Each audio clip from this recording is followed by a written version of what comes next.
Chris the Nightmare Ariel, and you're watching Mission Boxing Today on YouTube. Heavyweight boxing fans, what's the deal?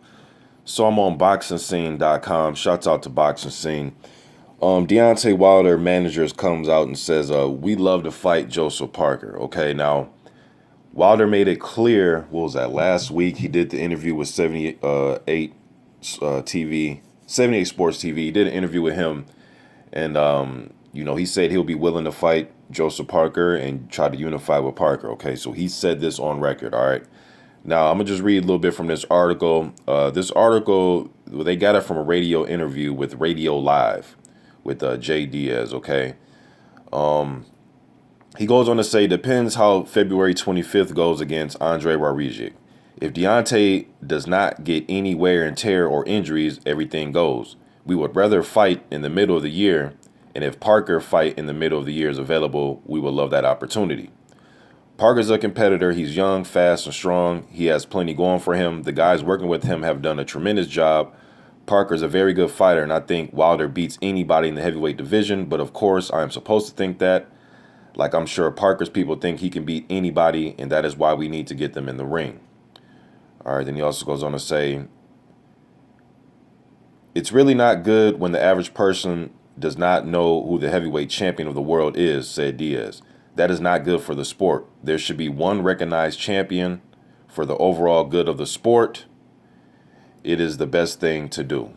All right, now it's funny, man, when I talk about one champion and going undisputed, people call me a traditionalist, and it's harder nowadays to get an undisputed champion. And, you guys are probably right about that. Look, man, whatever I say on my channel doesn't mean that everybody's going to agree with me. I don't make videos and commentary for everybody to agree with me. And like I always say, my channel is not for everybody, you know what I mean? But I'm a big believer in undisputed, unifying, fighting the mandatory or the next highest rated challenger within the sanctioning body. I know that sounds boring and bland, and I totally understand that, but that's just the way I think, man. So now, as far as this article and Jay Deas, yeah, it sounds great, man. I want Wilder to go in there and fight Wawrzyk and, get the fight over with, and hopefully he doesn't have any injury. But people still dodge this question when I ask people this. Some people just turn it into, oh, you're being a hater, you're being negative. And it's like, well, I'm trying to just use some, rational thought here and just kind of think about this. But what if Deontay Wilder hurts his hand again? Now, you heard Deas say, as long as there's no wear and tear. Okay, so what if he hurts his hand again? Obviously, he's going to have to sit out and let it recover, and but what's going to happen after that? Do we take another stay busy, see how the hand feels type of fight, or are we going to go into a major challenge? I keep bringing that up, and nobody answers me. You know what I mean? I think we need to go right into a major challenge, because that way, that's going to show us that, well, damn, man, this is this, and this is hypothetical, but if he hurts it again, that's going to be, what, the fourth time? Because he's had 3 surgeries on that hand before. So it's just a reoccurring theme, in my opinion. But nobody never answers me about that. But sounds great, man. Now, Parker and his team were the first ones to come out and say that they reached out to Wilder and his team, and they were negotiating with him and Hughie Fury and Jarrell Miller and David Price and all those guys. And a lot of fans thought that his team were lying. Some fans thought that they were just saying that to get a rise out of the fans, and some people still don't believe it. Some people think, well, if they did reach out to him, they just reached out to say, hey, we reached out and tried to make a fight, when in reality, they're not really trying to make the fight. A lot of theories that everybody has, and whatever you believe, fair enough. I'm not trying to change nobody's opinion. I never do.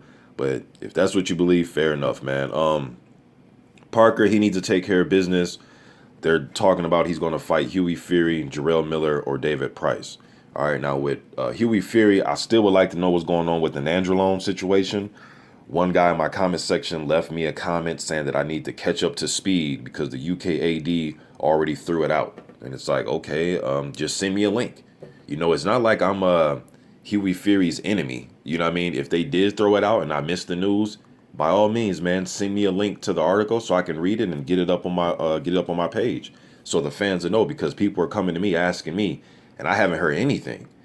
I know before the fight got canceled with Tyson Fury and Vladimir Klitschko, they were supposed to meet with the UKAD after that fight was over with, in November. The fight gets canceled. November came around. I didn't hear anything.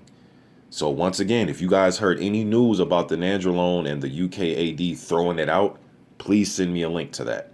But besides that, I haven't heard anything. So hopefully Fury, they can take care of that first, because I still want to know what the fuck is going on with these alleged traces that they found in Huey and Tyson's system.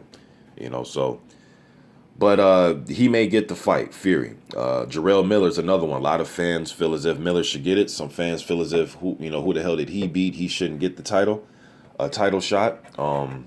If you go by the WBO rankings, I mean, he will be the next available opponent in line. That's just the facts of the matter.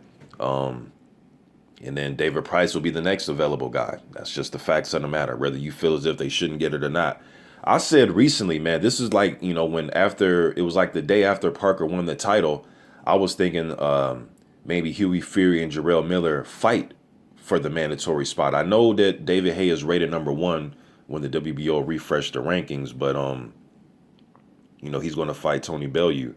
So I came up with the idea of how about Huey Fury fight Jarrell Miller, and then they can establish who the #1 guy is, since Haye is doing something else. But it seems as if Team Parker is going to choose between the three. So, yeah, man, Parker or Wilder and his team, this is the second time now I've heard them come out and express some interest in fighting Joseph Parker. Parker, whoever he chooses, man, I don't think it's just a complete gimme fight. I think the Fury or the Miller fight would be the toughest of the three that they're presenting to us. Some people may think it's David Price, fair enough. I think Parker will have a lot of success against Price. I know Price has a big right hand, but if that's all he's bringing is a big right hand, then I don't see him really having a chance against Parker. That's just my opinion when I break down the styles. I'm not going to get too much into that. But, yeah, man, some more, good news as far as who Wilder can fight after his fight with Wawrzyk. I know a lot of fans, they don't want to hear that. He's fighting Wawrzyk next, and that's all they care about. And, that February 25th is going to come and go. Trust me, that day's going to be here by no time. And once that fight's over, we're going to be talking about who's next. The WBC needs to figure out what they're going to do with this Povetkin thing and Stavern. I know a lot of fans have already came to their conclusion, which is ban Povetkin for life. You know what I mean? But it's still up in the air, according to what I read last about Povetkin. Now they're saying it was 0.000001 of Austrian or something in the system. So I'm waiting for the WBC to come to their conclusion about that. And they got Stavern rated #2. You got Luis Ortiz now rated #3. So the rankings kind of changed with the WBC. They refreshed them. A lot of guys fell out of the top 15. Derek Chisora, Jennings, Malik Scott. And I think there was somebody else that fell out their top 15. So, Dylan White's still looking for a fight. They were talking about possibly Dylan White versus Stavern. I've heard that. I've heard Gerald Washington's name be thrown around. So we need to establish, man, who's going to be the mandatory for Deontay Wilder. But in the meantime, in between that time, after this fight, I really think he needs either to unify with Parker or whoever's holding that WBO title, or he needs to fight one of the top guys in the WBC rankings, not the bottom half of the top 15. Just my opinion. Curious to hear yours. I'm out.